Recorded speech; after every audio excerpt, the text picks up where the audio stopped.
Welcome back. Listening to Inside the Great Outdoors.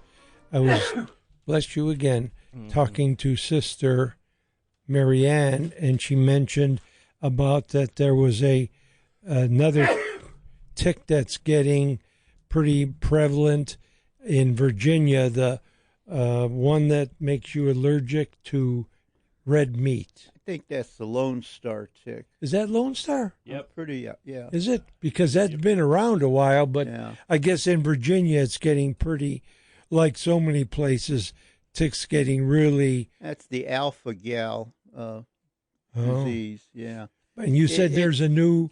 There's a drug out there. It's one of these, it's an I believe it's an anti-inflammatory drug. It's one of those...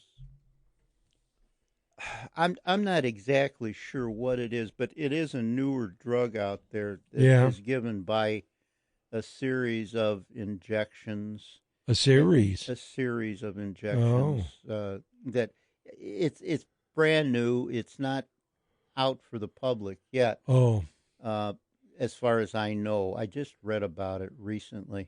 Yeah. That supposedly battles this problem. And what this is an allergy that people get an allergic reaction to, and some people have died from this allergic reaction to the ingestion of meats and dairy products and eggs.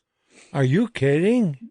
I wouldn't kid That's you, like Joe. a lot of stuff. That's a lot of stuff. Yeah, a lot of, very essential. Yeah, essential. Well, these are all proteinaceous products. Yeah. That they can develop severe allergic reactions to. Wow. It's called alpha-gal. Oh, yeah, that's a bad one. Yeah, then. and they get it from the bite of certain Lone Star ticks. And is that also by mice? I don't know. I don't know if they know yet. I don't know if the experts know. Oh. But, this has been discovered over the last 10 years. I know I've heard about Lone Star, but I guess now it's getting pretty bad. Well, we have Lone Star ticks in Ohio. We do. Too. Oh, yeah. Probably south of Route 30. I haven't heard. They look like a dog tick, but they have a bright yellow star on the top of their So it's like a carapace, I call it. So it's easy to tell. Yeah, you can tell a Lone Star tick. They really stick out. Wow.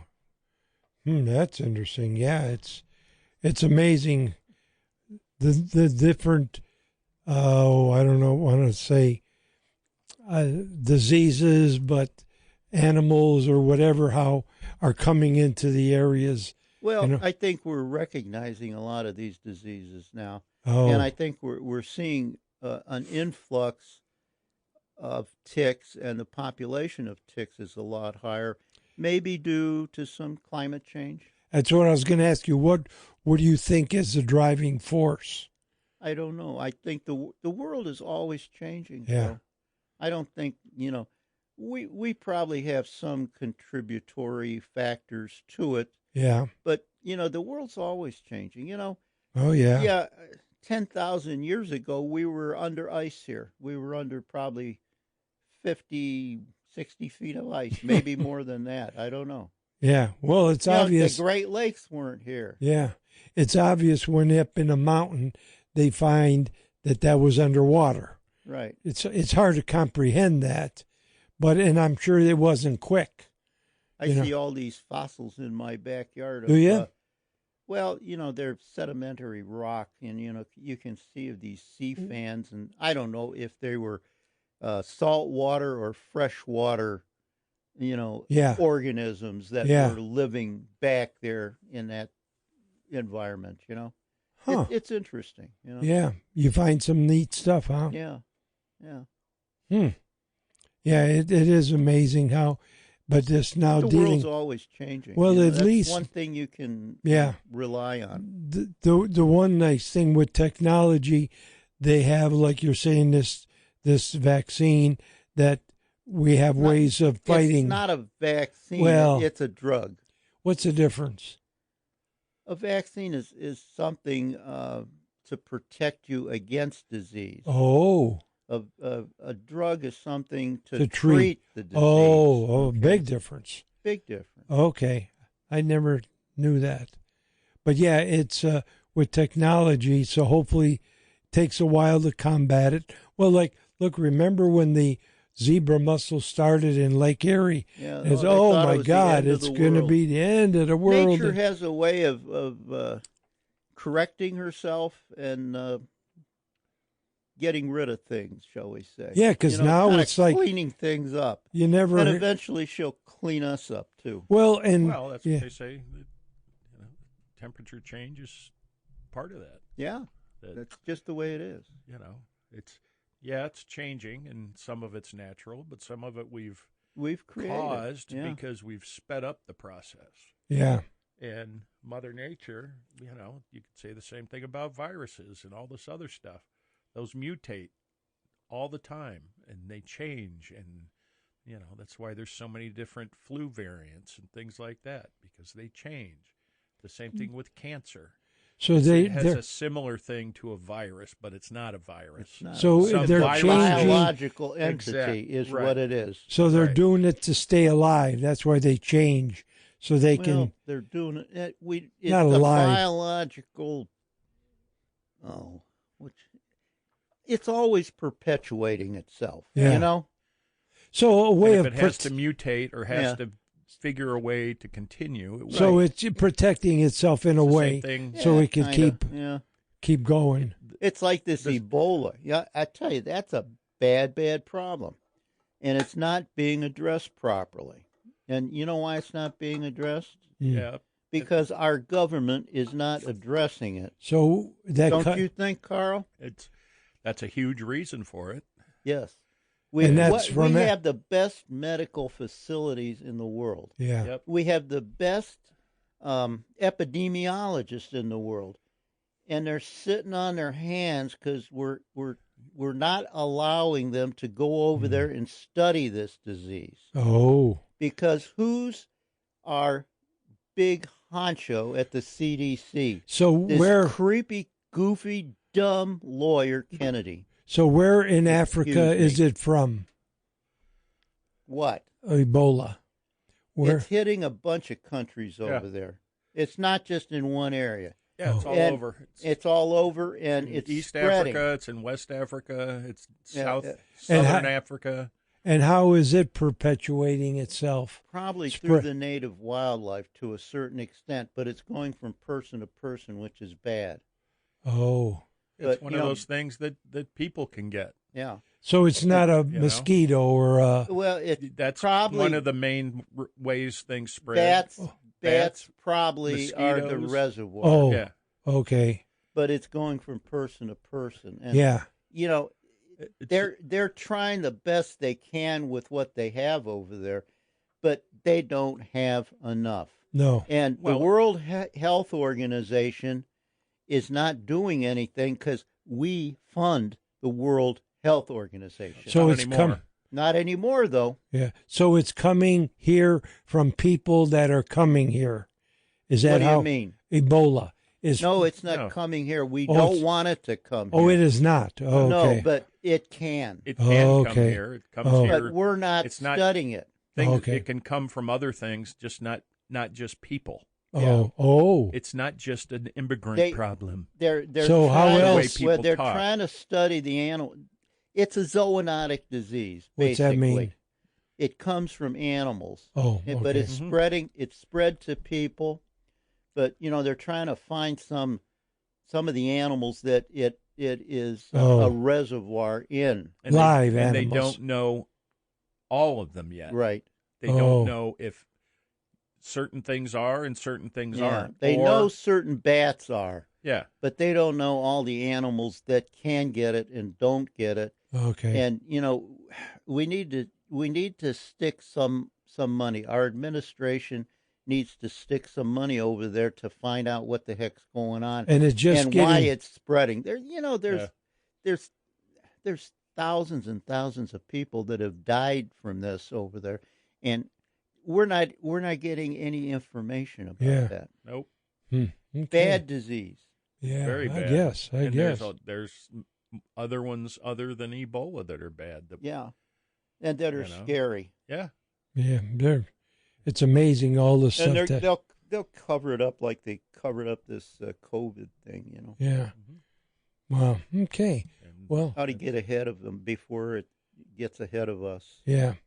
Well, it looks like with this weather, we're going to have hopefully cooler temperatures than we've had for this last week in Ohio. Not even Ohio, the whole East Coast. I mean, like, I don't know, would you say about a third of the country is under this heat dome that we've had, and it's slowly now moving off. It's out of Ohio, and it's working its way away, but these temperatures will be decent now. We'll be getting some rain, which the gardens need drastically, and lawns, well, oddly, the lack of rain, but having all this heat, weeds thrive on it. And it's amazing how they can go to town, but your garden doesn't. It needs the moisture. The weeds don't. They're happy as can be, and they can. Man, can they go to town? I know dealing with them, and it's an ever-ending battle. My buddy has a pretty big garden, and he's physically pulling weeds every day in this heat. He'll go in, takes a break, but he's barely keeping up with it. And in fact, he says some of the places where he weeded twice, it's terrible again. They're just going, and he's out there every day pulling weeds, and they come right back. And sometimes pulling them stimulates them more. Yep. Yeah, you got to. You break the roots will take Well, off again. for sure. But luckily in my garden, I have a lot of, mostly it's a little grass, so it's easy to pull up, and I keep after it so they don't get too deep or too big. And tomatoes are doing good.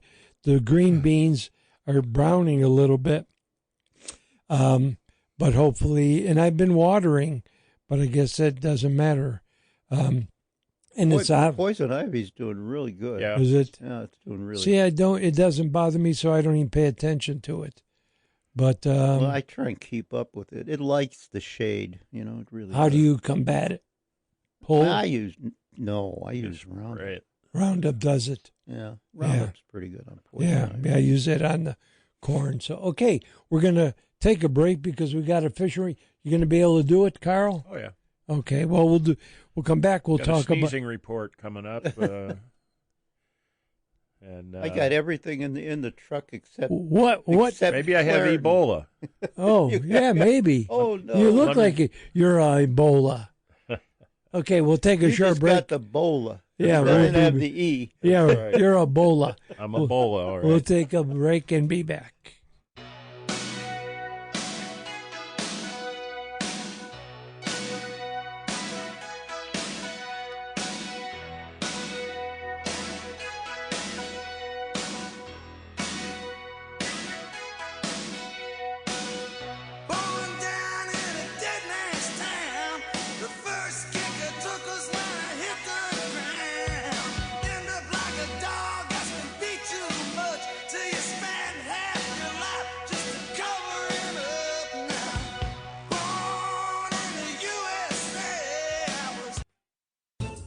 During the spring, everyone's a crappie fisherman.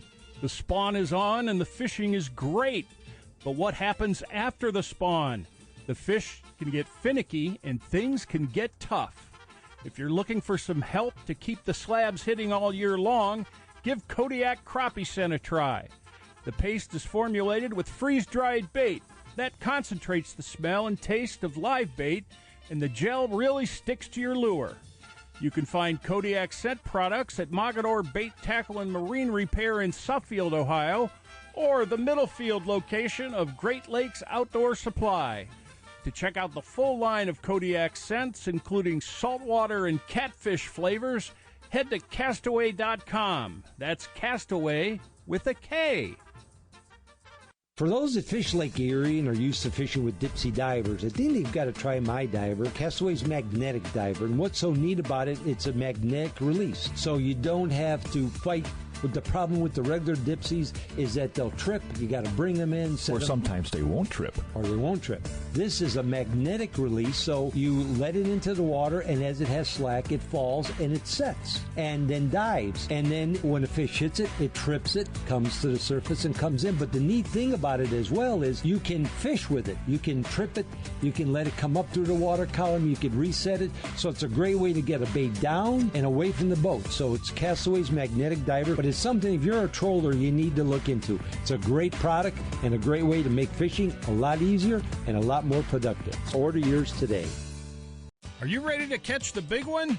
Introducing Kodiak Fish Attractant Catfish Bombs, your ultimate secret weapon for a successful fishing trip. Designed with fishermen in mind, Kodiak Catfish Bombs release an irresistible scent that draws catfish in from miles away. Just toss it in, wait a bit, and watch the action unfold. Whether you're a seasoned pro or just starting out, these bombs are hot stuff. Perfect for the weekend angler or those late-night catfish excursions.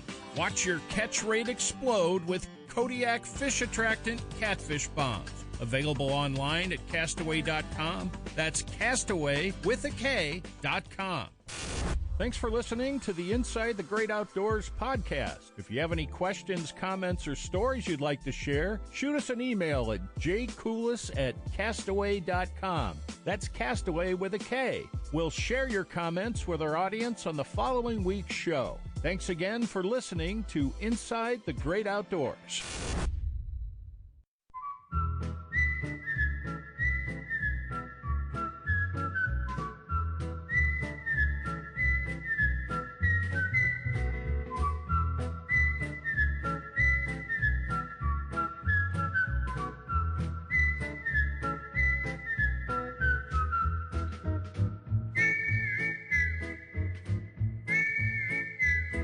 Welcome back. Time for the fishing report with Mr. Boy, Grouchy. Joe was on a rail there. He was on, he was talking about shock treatments and all sorts of stuff. Well, that's We're going to get him a shock collar, and every time he mispronounces a word, we're going to. I still think I have some left from my hunting dogs. I have one that I got for Barron when I was first teaching him, and I need to sell it. But yeah, well, sell it to us and we'll use it on you. Speaking of fishing reports, we got see, now you got it. He's got. Now you got allergies. Now I'm sneezing. That's right. Okay. I've been turning my head this way. I don't want to start. Well, yeah. I got allergies too. We all got allergies. Yeah. This fishing I think report. we got allergies to each other. Brought to you by Dr. Boom's TENS units. Shock your way to good health with Dr. Boom. Yes. The fishing report. The heat has definitely affected the fish. Now, they're still catching walleye, as you can see if you go on social media. There's all sorts of postings from charter captains all along the lake. That they're catching them like walleye. crazy. So Yep, they're doing good. Okay. They're doing okay. Walleye are moving further to the east and a little bit out into the deeper water out there. So that's where they're going to cool off and stay in their comfort zone. And but they're catching them all over. The other things they're catching in Lake Erie are sheephead galore. Huge schools of giant garbage can lid sheephead are in shallow, and you can have a lot of fun catching those if you use like a little jigging spoon and just jig off the side of the boat. You see big hook marks on your fish finder and just throw it over the side and start jigging and hold on. And there's no limit. There's no limit on them, and if you want to keep them. But yeah, they're a lot of fun to catch. They fight like the dickens, but a lot of folks throw them back. You can eat them. Yes, you can. I would say if you're going to eat them, eat the smaller ones. And should And you also get 'em ice on them? ice. Ice them. Okay. As soon as you can, and Okay. clean them as soon as you can. Okay. You could also bleed them It's if you wanted to as soon as you can. Just cut their gills and throw them in the ice chest on a lot of ice. But, if I were inland lake fishing, I would concentrate on bass. Largemouth bass love the heat. And they will wrap up in weed beds and try and stay in the shade and stay under some sort of cover and cool off. But if you drag a topwater frog over the top of those weed beds, boom. And I know Rick from Cass Cray had posted a couple videos about topwater bass fishing, and he has some good tips for catching those. And it's definitely the bass season.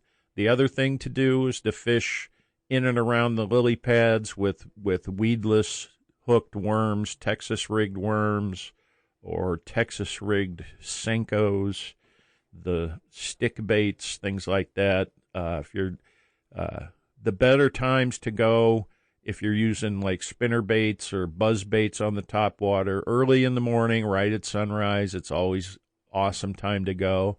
And it's fun to do is to go out at night and use like a hula popper or a jitterbug under the moon, and the silhouette. It just use a black jitterbug at night. Can you still buy those? Sure. They are a very popular bait. They're still on sale, and You can still make hula them. popper. yeah. Yeah. They have them at our good friends Mogador Bait and Tackle has them. They have hula poppers. They have jitterbugs Yeah. in many different sizes. They make a smaller one, a medium, and a one even up to musky size. I have an old musky, a big musky a big one. one. Yeah. And In the box. I have one too, in the box. And it's yellow and with like silver little dashes on it. I got a frog one. Yeah.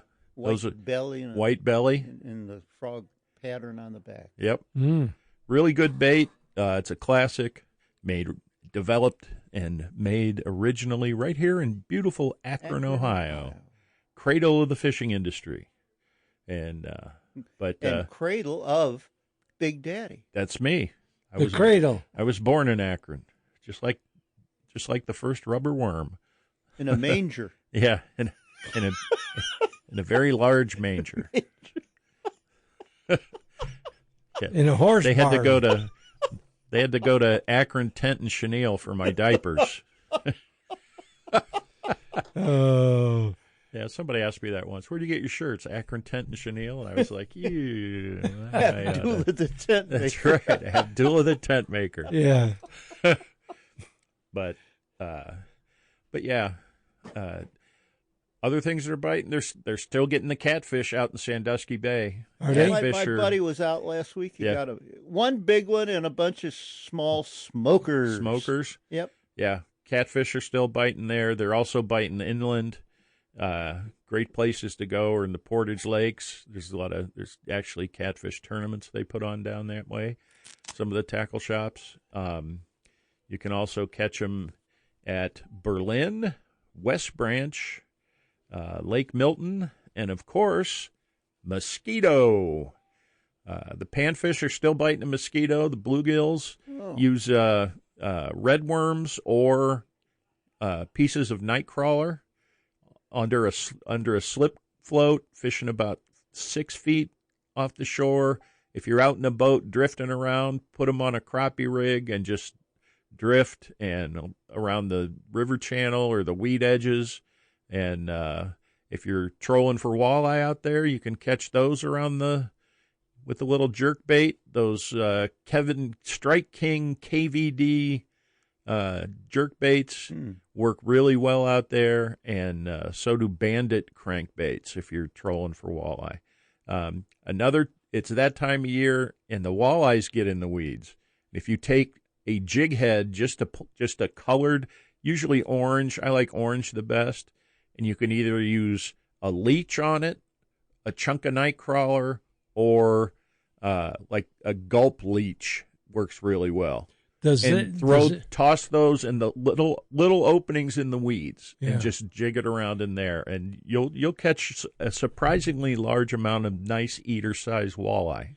Do you does the color of that jig head matter? White works, orange works, chartreuse works. Color versus lead. Well, you could use an unpainted one if you want. Whatever I think they all work. I like orange and I like white. Okay. For the walleyes, gold is a really good color too. So, gold is an underutilized color, I think.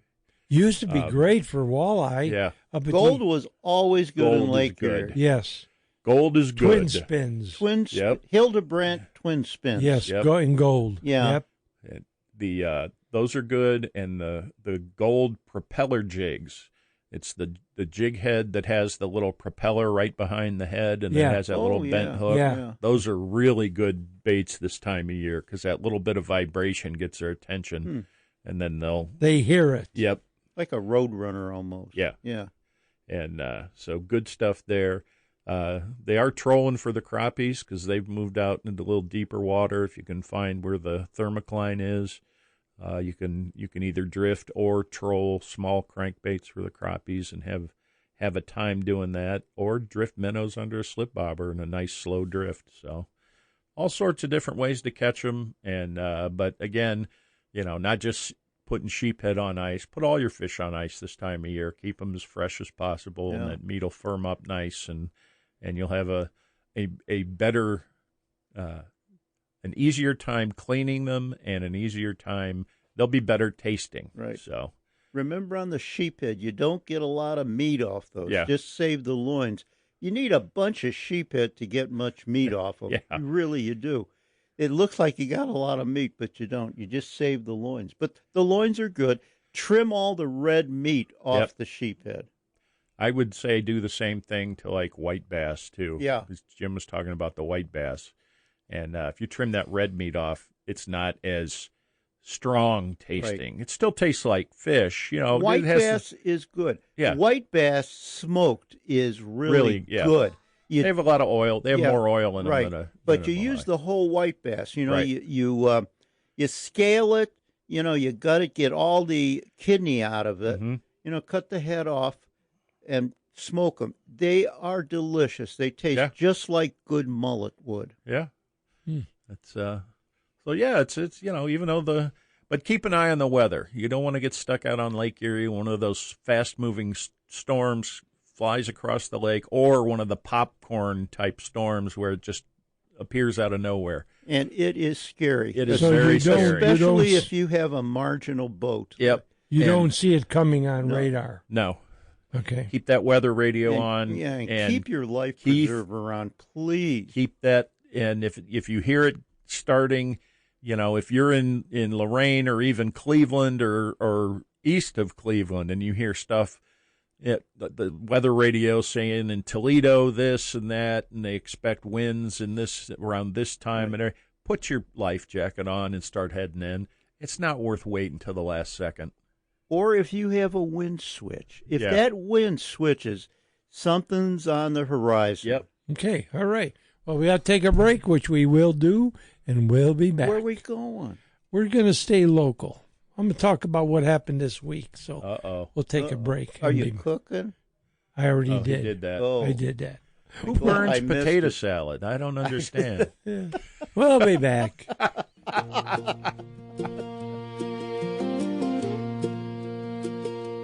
Cold water down from the timber, running hard through Preston stone. Laurel hanging over the bankside back before the mines had grown.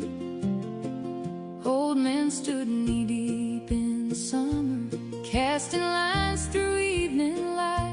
Trout flashing silver in the current underneath the fireflies.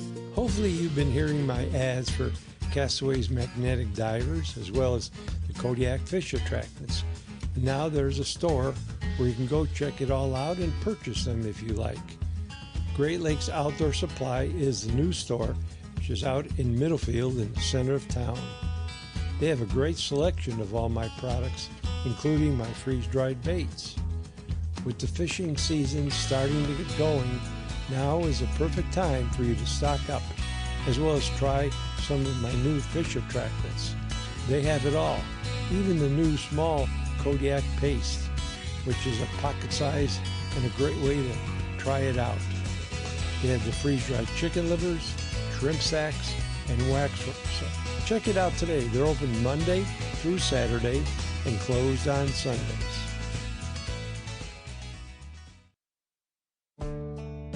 Do you enjoy a good story about hunting or fishing? Then you need to get your hands on Tales from the Trails, the real-life adventures of Castaway Coulis. Take a journey around the world with Joe as he recounts some of his best hunting and fishing trips. From Africa to Alaska, from behind the Iron Curtain to Australia, you can share in his memories through the book, complete with pictures to take you on the journey.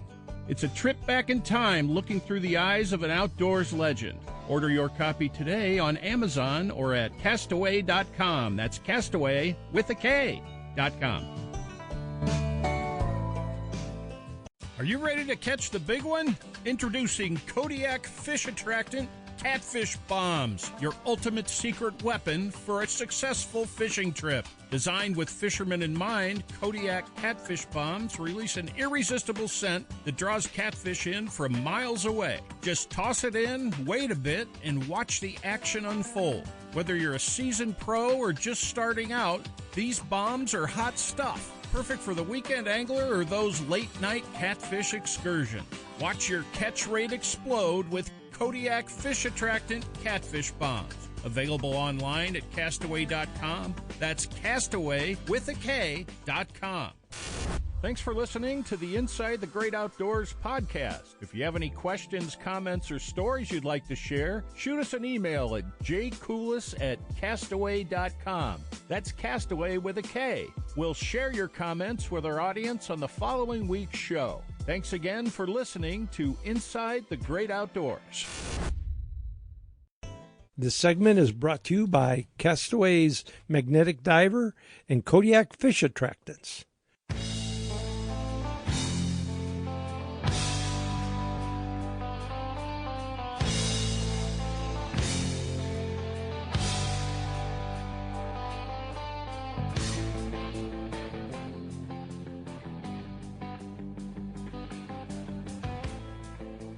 Welcome back. We're not going to tell the story. I wanted to talk about what I did this week, and it didn't work into the show, so it's going to be now. But because of my Indian corn and my food plots and my regular corn, I had things I had to get done. Is this going to be a corny story? Sort of, yeah. Okay. But seeing these, okay. So I put in the Indian corn in the one field, half an acre. Oh, and the Justin, the spray with the bugs, was talking about how he can go online.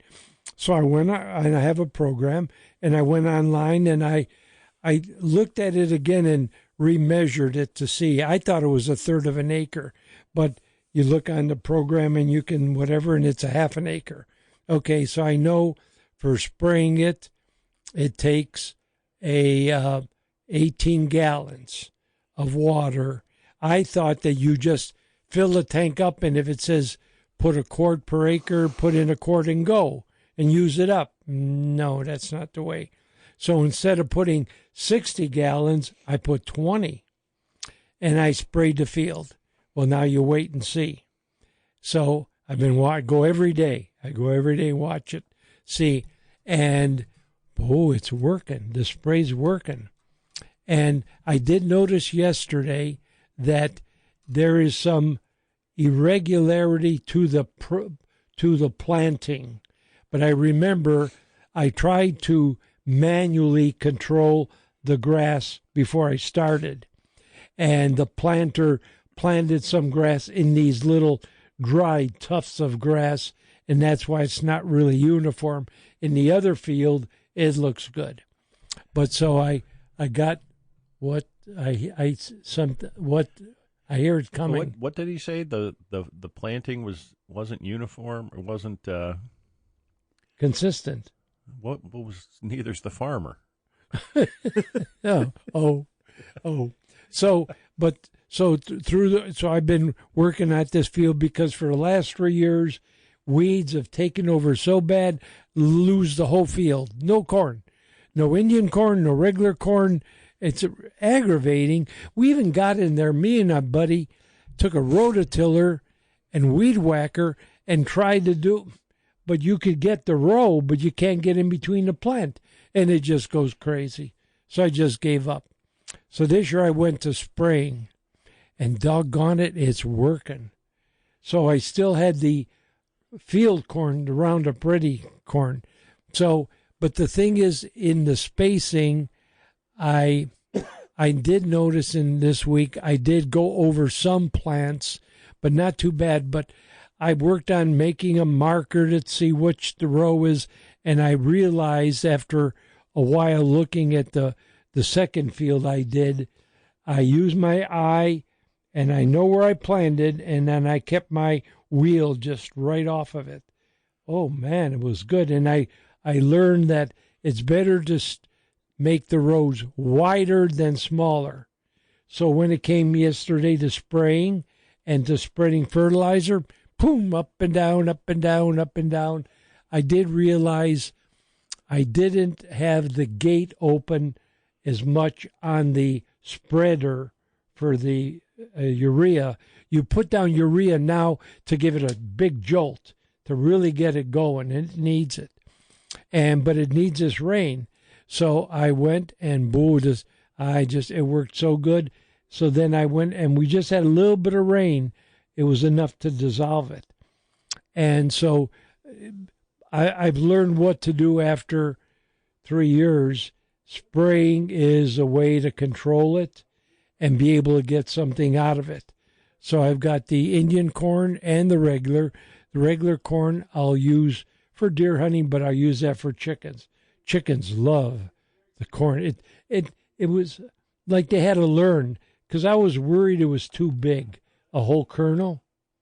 No, man, now when I go, I put in 2 scoops into a little bowl. Oh, man, they're loving it. They're loving it. So it was a worrisome, because I was afraid to do it with this heat, especially spraying the Roundup, because I was worried what it would do to the plants. But when my buddy said this week, a guy that has a big, I don't know, maybe 60, 70 acre, he was out spraying.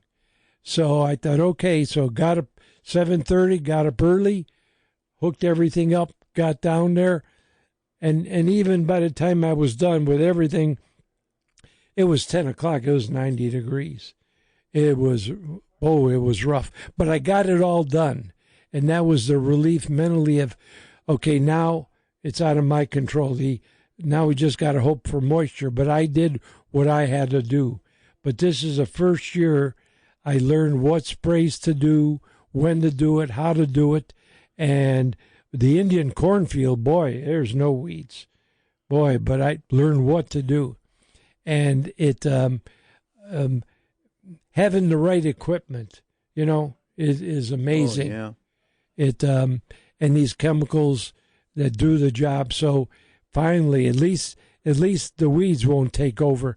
Now I just got to worry about, raccoons, of course, but having enough moisture for this. Now, I see pictures from when I did have a cornfield, and right now it should be 3 foot tall.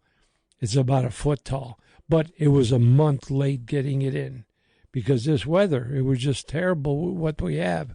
And, but so that was gratifying. So now I sit and wait and hope, and now just work on the raccoons, keeping them under control. I worked on the coyote. There's a coyote there, keeps going, and I put fresh mice in the traps, got everything, just walks right by. I don't know why it's not interested at all. But I did notice with the raccoons that I switched from using sweets, marshmallows, to protein. I'm using dried cat food. Oh, boy, it's working really well. So they don't want it's odd how they change. Yeah, They from know season to season. Yes. Probably So, building up for the fall and winter. yes. So they know what. But I've gotten 5 females this year, which I've usually only catch males, and I've gotten some big males. And so, but yeah, it's knowing what to use when. And thanks to Chris Ham, Trapper Guy, said switch over to dry cat food, and it's inexpensive. And I use a dog proof, which is a tube that it when they put their foot in, and Catches. Yeah. and oddly, a bunch of them have 2 feet in there. They're so intense on trying to get it out. Right. They got both feet in there. But so I got 6 raccoons this 1 week. I couldn't believe that. So with this heat, there were so. Anyways, it was a little bit different story, but I've been anxious to convey because I don't want to say proud, but I was happy.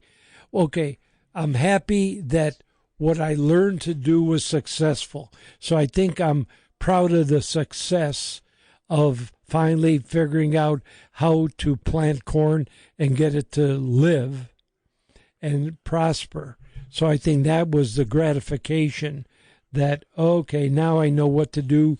I figured a way of spacing where I don't have to build a marker with the tractor to go, use my eye, know what to do, and tend to make it wider than narrower. So that's the little things that I learned. So I think it was fun to learn what to do, and you see what you learned worked. So I can remember that for the future. So you know how happy he would be if he applied that same philosophy to cooking? Oh, wow. He'd be over the moon, on top of the world. I'm He'd learning. have his own television show. Yeah. Yeah. Cooking with Joe. Ooh, wouldn't that be something? Instead of- Cooking with Coolis. Cooking with Castaway. Castaways Uh-huh. Cooking. There you go. There you go. I could do that with YouTube. You could change your name from Castaway to Cooks Away. Cooks with a K. That's right. K-O-O- Cooks Away Coolest. K-O-O-K. Yeah, Kooks Away. Cooks away. You're a kook, all right. Cook. Yeah, but so it was a good week. It was a good week. And now we're going to get rain, which we need, cooler temperatures. So now it's sit back and watch. And it was neat. I go every morning, get in the vehicle and drive over there and check them out, see how they're doing. Seen a little bit of deer movement, nibbling on it. Not too bad. So There was a buck in velvet here last week when I was pulling out. Did you see that one?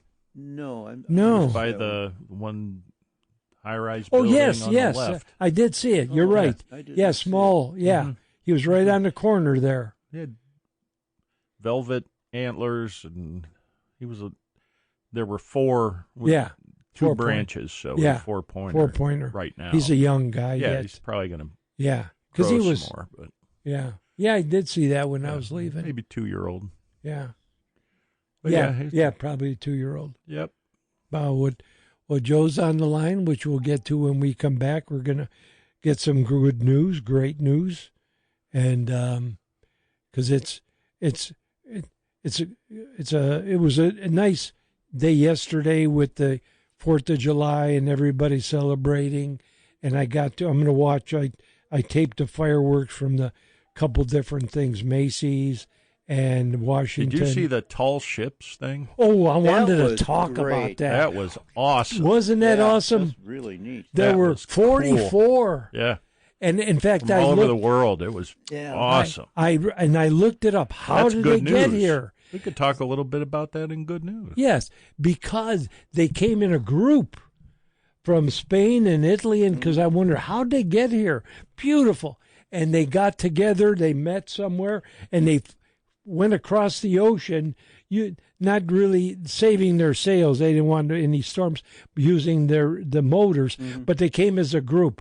But yes, seeing that. And the other thing that was so cool yesterday is the air shows. I mean, it was basically all day long, and seeing all these planes. And oh yes, that was Oh, I wonder. cool. I should have talked about that. We'll talk a little bit more when we come back because it was really cool. So we'll take a break and we'll be back. Yeah. I hear them say our country's far too gone. Even claim our fathers got it wrong.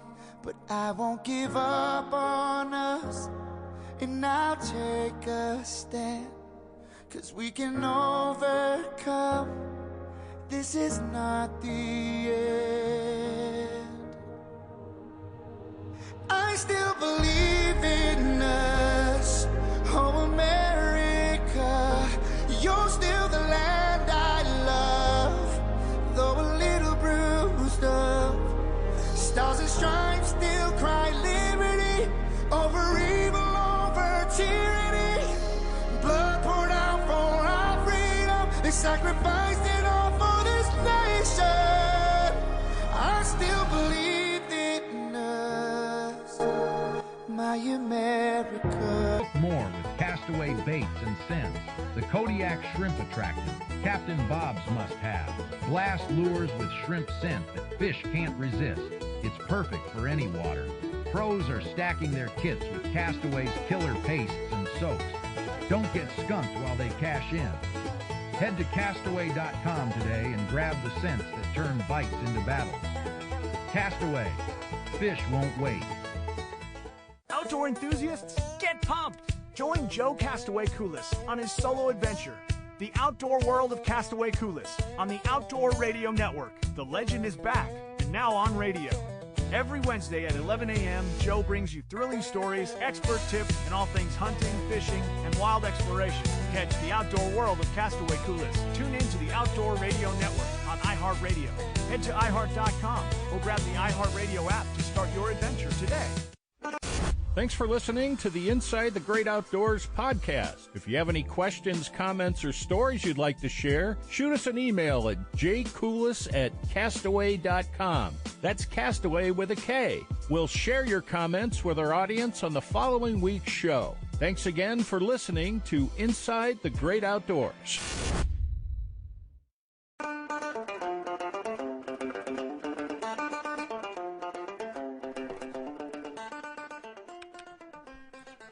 Welcome back. Time for good news. No, time for great news with Great News Keel. Right there, buddy? That's exactly right. That's exactly right. You know, I'm still trying to wrap my head around the fact that the bicentennial was 50 years ago. Isn't that something? Yeah. It doesn't seem like that long ago. No. But yeah, no, when you think, 50 years? Wow. I'm thinking I've been married for 50 years. Have you? Isn't that hard to believe? Yeah. The tall ships were here back then as well.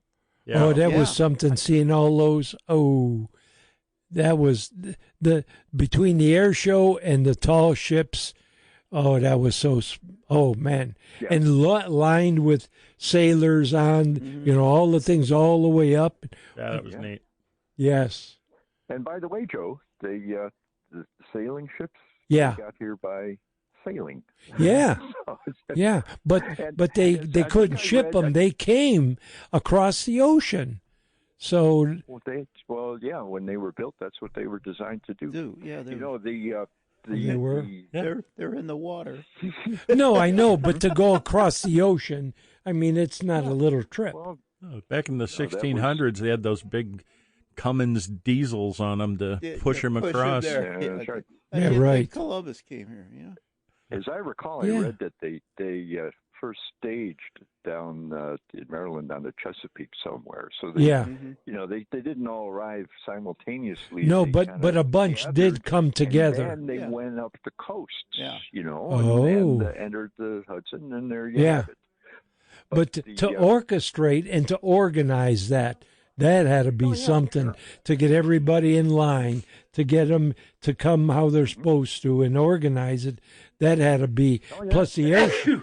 Well, bless you. Plus the air show. What was cool when they say the Blue Angels, they're like a foot off of the other plane.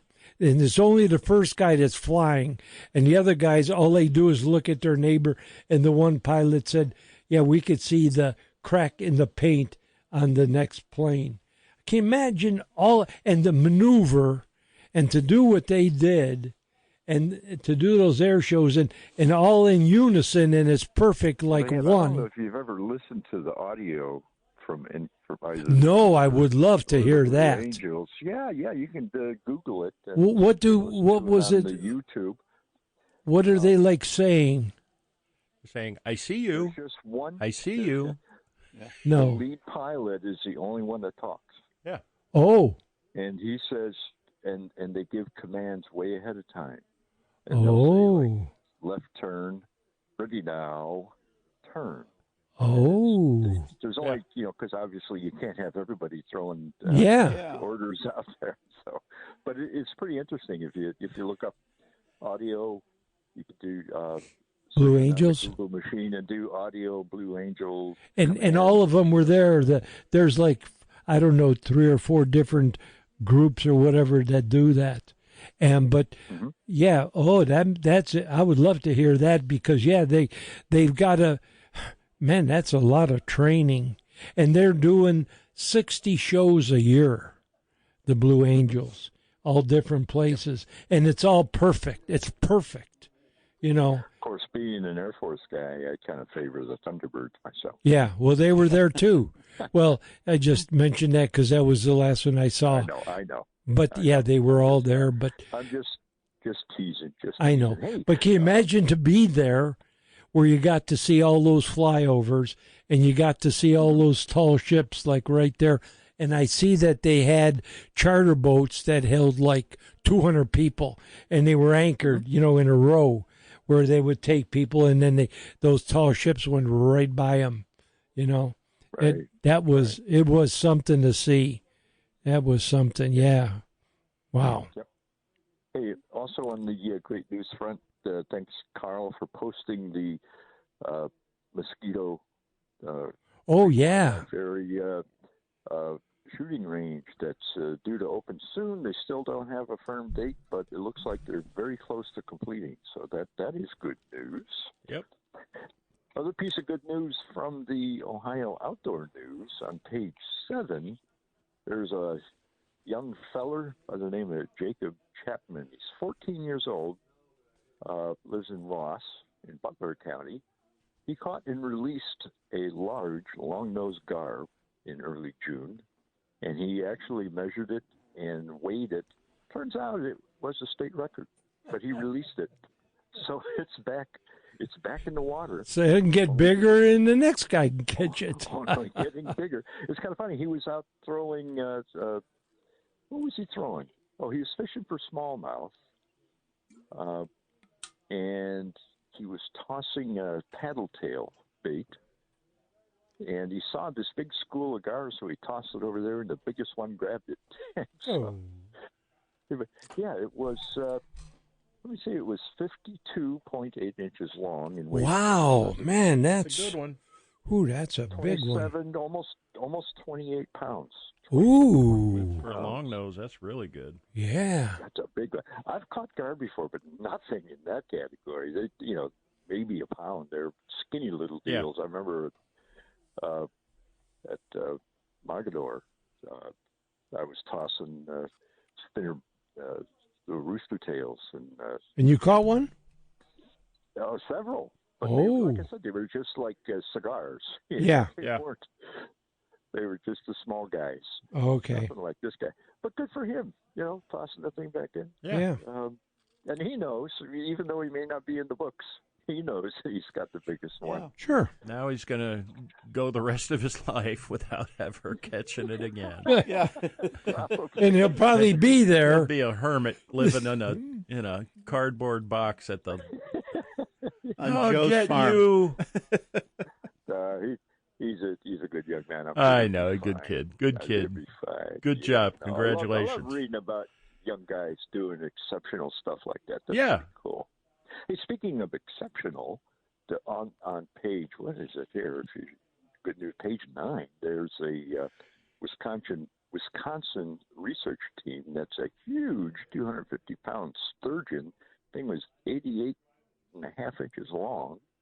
Wow. Back in May below the Pear Dam on the Fox River. It's the second longest ever measured. It was estimated at 250 pounds. Shows 1, 2, 3, 4, 5, 6, 7 people holding it up. Wow.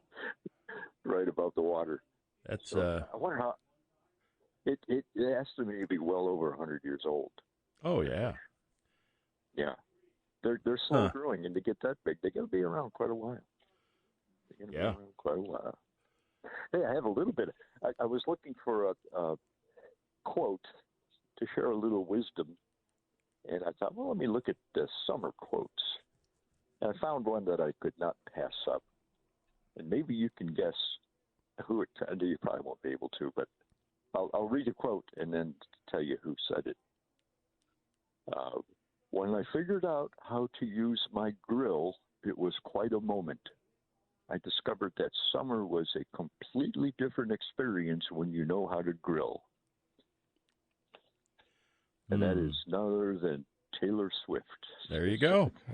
My girl. She figured out how to grill, and now her summer is much better. And she's now married, and I've invited both of them to call in anytime they want and tell us where they went fishing on their honeymoon. And what they like to grill. Yeah. Yeah, absolutely. Yeah. So, yeah, that's all I have. Okay. All righty. Well, good talking to you. I hope you enjoy the rest of your day. And absolutely. Hopefully, if I hear any more about a hard and fast date that the range is going to open, I'll post it. But okay. Yep. Good. Yep. All righty. Take care there, Joe. See you. Have a great week. You too. Alrighty. Bye. Have a good one, Joe. Yeah. Yeah. Well, show's come to an end here. Well, that was. I'm glad we got to talk a little bit about the tall ships, because that was really something to see, and those flyovers with all the jets and the planes and all that. Pretty neat, wasn't it? Though, yeah. Oh yeah, yeah. But yeah, it's still remarkable.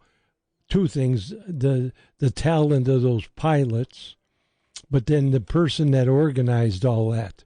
Well, I'm sure it was a lot of people, but that had to take, because it all, to get everything to come in order and do everything, and and like those ships, they had to be parked and ready and all of that. It's not like taking a car and just going driving it. So, but it they had to somewhere they had to back that thing in at the boat ramp, and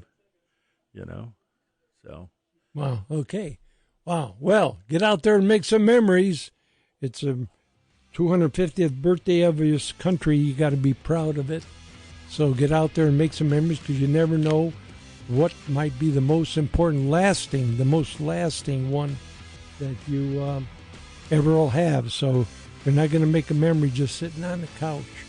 And the heat's gone, so now better temperature, so you have the ability to get out there and enjoy the outdoors and make a phone call to somebody. It's a win-win situation. They'll be happy to hear from you, and you'll get happy to hear from them, and just reminisce and bring up memories that you forgot. Because I guarantee you they'll remember some that you forgot, and vice versa. So that's why it's a good thing. You got to smile, because remember that. A day without a smile is a day wasted. And the older we get, the less time we have to be wasting days. So no wasting of days, just keep smiling. And as my mother would always tell me, Joey, don't you ever take any wooden nickels. You've been listening to Inside the Great Outdoors with Joe Coolis, Joe Keogh, and Dr. Norm. Join us every Sunday morning from 7 a.m. to 10 a.m. on AM 1420 The Answer. Download the podcast of today's show and previous broadcasts at IGOradio.com. Follow the show on Facebook and get interactive with the cast and crew. Thanks for joining us. We'll see you next week, 7 a.m., right here on AM 1420 The Answer.